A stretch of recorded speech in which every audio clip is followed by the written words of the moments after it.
हिंगन घाट critical care hospital के संचालक general physician doctor Rahul Marothi ने कोरोना के सेकंड लहर के आने पर कोरोना से कैसे बचना है, क्या उचित कदम उठाना है, इस बारे में पूरी जानकारी दी और हिंगन घाट की जनता से की अपील कि वह मास्क, सैनिटाइजर, सोशल डिस्टेंस का पालन मुख्य रूप से करे। और आइए क्या कुछ कहा कोरोना को लेकर जानते हैं हमारे इस खास बातचीत इस प्रोग्राम में डॉक्टर राहुल मरोठी से।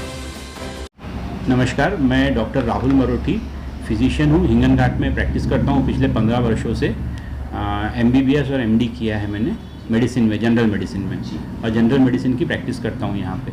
जी सर, आप पिछले 15 साल से यहाँ पे प्रैक्टिस कर रहे हैं, लेकिन कोरोना जो है हाल ही में वर्धा में बहुत बढ़ते नज़र आ रहा है, बहुत बड़े पैमाने में नज़र आ रहा है।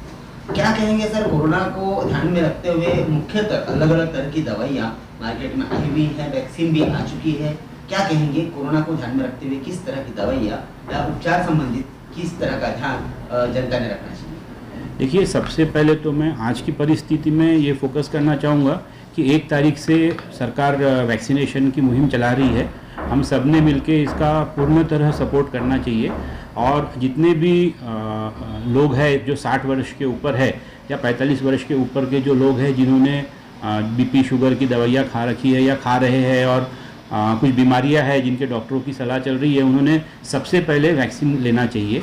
वैक्सीन का पहला डोज अभी तुरंत जब भी उन्हें मिल जाए और दूसरा डोज उससे 4 से 6 हफ्ते बाद लेना चाहिए और उसके 15 दिन बाद में वो अपने आप को ये समझ सकते हैं कि उनको कोरोना से कोई घातक बीमारी नहीं होगी।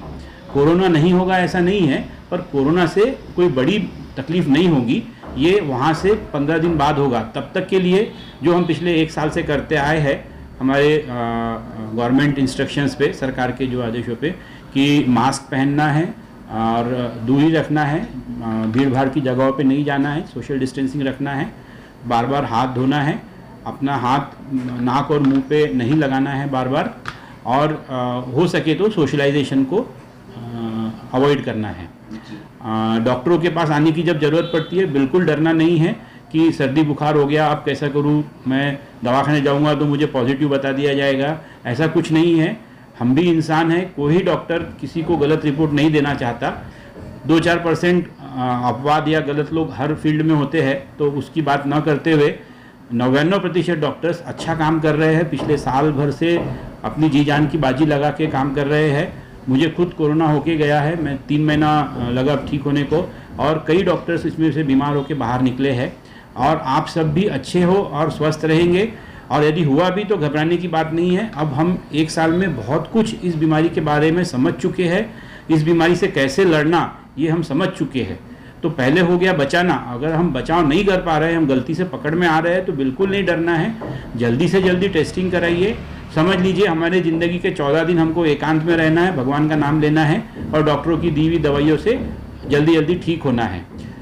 जहाँ तक दवाइयों का सवाल है तो सबसे ज़्यादा रिवॉल्यूशनरी एंटीवायरल ड्रग्स और स्टीरॉइड्स 2 ही चीज़ों ने काम किया है, और बाकी सभी दवाइयाँ हैं वो सपोर्टिव मेडिसिन्स है जो पेशेंट को इम्यूनिटी बढ़ाती है, अच्छा रखती है, उसका मन खुश रखती है, उसको बाकी कॉम्प्लिकेशन से बचाती है। पर मेन होती है एंटीवायरल्स और स्टीरॉइड्स। तो एंटीवायरल्स जल्दी से जल्दी मिलना चाहिए, जिसके लिए हम सब ने घर में समय न वेस्ट करते हुए तुरंत जांच करके अपना इलाज करवाना चाहिए और तुरंत चेकिंग करानी चाहिए। और अगर घर में कोई मेंबर पॉजिटिव आता है और बाकी किसी को सिम्टम्स है तो उन्होंने भी अपना कोरोना की टेस्टिंग करानी चाहिए। सर, कोरोना की शुरुआत मिथ से हुई थी। कोरोना में बहुत सारे मिथ सामने आए, बहुत सारी अफवाहों का शिकार लोग हुए। अभी जो वैक्सीन है, वैक्सीन को लेकर भी अलग अलग तरह की अफवाहें हैं कि वैक्सीन सेफ नहीं है, या कोरोना जो है अभी वैक्सीन आ गई तो अब कोरोना नहीं होगा, या वैक्सीन लेने से कोरोना तो ठीक हो जाता है लेकिन बाकी बीमारी हो जाती है। इस तरह के अलग अलग मिथ मार्केट में है, इन सारी मिथ के बारे में क्या कहिए? देखिए, जब कोरोना आया था तो वो बहुत नया था, तो डॉक्टरों को भी नहीं पता था कि क्या करना है। धीरे धीरे समय के साथ साइंस ने, ह्यूमन बींग्स ने सीखा कि कैसे उससे लड़ना है। वैक्सीन के बारे में ऐसा नहीं है। वैक्सीन के बारे में हम 99% चीज़ें जानते हैं। हिंदुस्तान के पूरे डॉक्टरों ने, लगभग 90-95% डॉक्टरों ने वैक्सीन ले लिया है। तो जब हमने विश्वास रख के ले लिया है तो कॉमन पब्लिक को डरने की कोई बात ही नहीं है। रही बात उसके अंदर की हर सूक्ष्म बात समझाने की, तो वो समझाना भी कठिन है, समझने की ज़रूरत नहीं है। अपने जो लोग हमको गवर्न कर रहे हैं, अपने नेताओं पे विश्वास रखिए, अपने डॉक्टरों पे विश्वास रखिए, और वैक्सीन जल्दी से जल्दी जब आपको मिल रही है तो ले लीजिए। वैक्सीन काम करेगी 1.5 महीने बाद। वैक्सीन से ऐसा नहीं है कि हमको कोरोना नहीं होगा, लेकिन यदि हमको वैक्सीन लेने के बाद कोरोना होता है तो उसमें हम बीमार नहीं पड़ेंगे।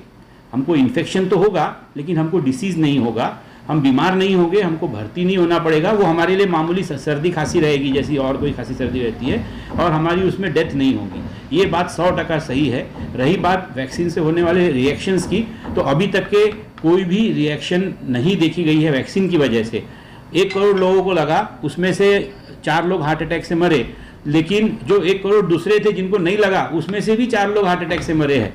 तो ये नॉर्मल प्रवृत्ति है कि लोगों को अटैक आना या बीमार होना उसको वैक्सीन की वजह से हुआ, ये बोल पाना बिल्कुल गलत है। लापरवाह लोगों को ऐसा कहना है कि अब वैक्सीन आ गई है तो अब कोरोना नहीं होगा, तो ऐसे लोगों के लिए क्या कहेंगे? नहीं, ये बिल्कुल गलत है। वैक्सीन आने से सिर्फ हम डिसीज़ की सीवियरिटी कम कर रहे हैं। जो लोग दवाखानों में भर्ती होना पड़ रहा था उसको हम कम कर रहे हैं, हम बीमारी को ख़त्म नहीं कर रहे हैं। ये तो फ्लू है जो इतिहास गवाह है कि 2 से 3 साल ये चलता है, साल भर से चल रहा है, साल भर और चलेगा, और उसके बाद में हो सकता है ये अपने आप ख़त्म हो जाए और या तो फिर एंडेमिक हो जाए, यानी हमारे यहाँ इक्के दुक्के केसेस होते रहे, लेकिन वैक्सीन लेने से वो सीवियर नहीं होंगे, उसमें बीमारियाँ नहीं होंगी। पोस्ट कोविड के बाद में फाइब्रोसिस की संख्या बहुत ज़्यादा बढ़ रही है लोगों में। ऐसा देखा जा रहा है जिनको कोविड हुआ था कुछ महीने बाद उनको फाइब्रोसिस, लंग फाइब्रोसिस का बहुत बड़ा प्रॉब्लम देखा जा रहा है, क्या कहेंगे? पोस्ट कोविड कॉम्प्लिकेशंस में पल्मोनरी फाइब्रोसिस और थ्रोम्बोएम्बोलिक इवेंट्स, यानी रक्त के गठन होने से शरीर के अंदर अलग अलग जगह ब्लॉकेजेस होना, ये 2 कॉम्प्लिकेशंस बहुत देखे जा रहे हैं, लेकिन इसका प्रमाण बहुत ज़्यादा नहीं है। यदि 1000 लोगों को कोविड हो रहा है तो उसमें से 850 लोगों को तो असिम्टोमेटिक रहता है, उसमें से बचे हुए 150 में से 100 लोगों को कुछ नहीं होता है, और जो बचे हुए 50-100 लोग हैं उन लोगों में से 10-5 को ही होता है। इसलिए, और इसका एक ही उपाय है कि हम जल्दी इलाज करें ताकि हम दवाइयों के थ्रू इससे बचा जा सके। सर, हिंगन घाट में आप पिछले 15 सालों से अपनी सेवा प्रदान कर रहे हैं। अनगिनत लोग आपके पास आते हैं बीमार होकर और आप उनको ठीक करके घर भेजते हैं। किस तरह की खुशी आपको महसूस होती है बीइंग अ डॉक्टर? देखिए, मैं अपने प्रोफेशन को प्रोफेशन की तरह देखता हूँ।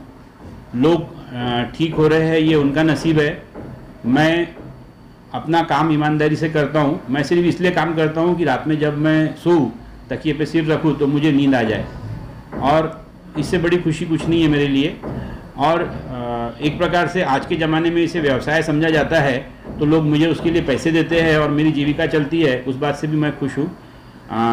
लोगों का अच्छा होता है, ये भगवान की दया है और उनकी पुण्याई है, इसमें मेरा कोई लेना देना नहीं है। मैं जो प्रोटोकॉल है, जो गवर्नमेंट आदेश देती है, जो हमारा साइंस हमको समझाता है, सिखाता है, मैं उस हिसाब से अपना काम करता हूँ।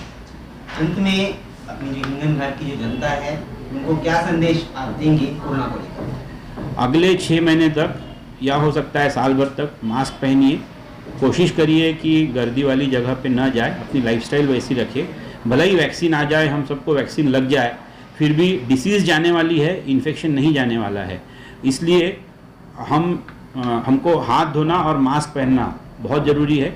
एक और चीज़ मैं ऐड करना चाहूँगा कि बच्चों को कोरोना से बिल्कुल खतरा नहीं होता है। 20 साल की उम्र तक ऐसा देखा गया है कि कोई कॉम्प्लिकेशंस यूजुअली नहीं आए हैं, लेकिन ये बच्चों को स्कूल भेजना या ये बच्चों को ओपन करने से जब ये बच्चे घर में वापस आते हैं तो ये घर में अपने माँ बाप, दादा दादी और जो बड़े उम्र के लोग हैं, इन लोगों को बहुत जल्दी कोरोना देने के चांसेस होते हैं, क्योंकि वो लोग सब क्लिनिकल होते हैं और वो लोग इसको फैलाते हैं। इसलिए बच्चों को रोकना ज़रूरी है। किस हद तक ये सही है मुझे नहीं पता, क्योंकि आज साल भर हो गया है तो बच्चों का भी भविष्य उसमें दांव पे लग रहा है।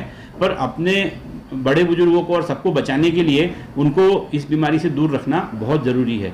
उनको जो इम्यूनिटी आएंगी शायद वो जीवन भर उनको फ़ायदा देगी, पर आज उसके लिए हम उनको एक्सपोज नहीं कर सकते। आपको हम और भी ऐसी ही जानकारियों से अवगत कराते रहेंगे। इसके लिए आप हमारे चैनल जी टाइम न्यूज़ को सब्सक्राइब और लाइक जरूर करें।